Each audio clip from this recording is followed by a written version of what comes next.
Hi friends, welcome to RSR properties. My name is Suresh Reddy. Mokila main road ఆనుకొని 11 ఎకర్స్లో 35 luxury triplex villas ఉన్నాయండి. దాని గురించి ఈరోజు చూపిస్తున్నాను. ఇందులో మన దగ్గర 2 విల్లాస్ రీసేల్కి వచ్చాయి.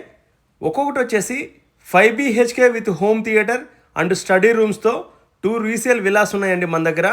మీకు కనిపించేది 435 యార్డ్స్లో 4500 square feet 4 BHK with home theatre and study room ఉంటుంది. ఇంకొక విల్లా సేల్కి ఉందండి మన దగ్గర 1000 యార్డ్స్లో 8000 square feet 5 BHK with home theatre and study రూమ్స్తో ఉన్నాయి. ఈ విల్లాస్ వచ్చేసి మోకిలాలో టాప్ మోస్ట్ విల్లాస్ అండి. Business mans and top most builders మొత్తం ఇందులోనే ఉంటారు. ప్రాజెక్ట్ వచ్చేసి చుట్టూ compound wall, electricity, roads, club house, all facilities, sports ఉంటాయి. గచ్చిబౌలికి 25 మినిట్స్, కోకాపేట్కి 15 మినిట్స్ మాత్రమే. లగ్జరీస్ విల్లాస్ అండి. మీకు మోకిలాలో బెస్ట్ విల్లాస్ ఇవి.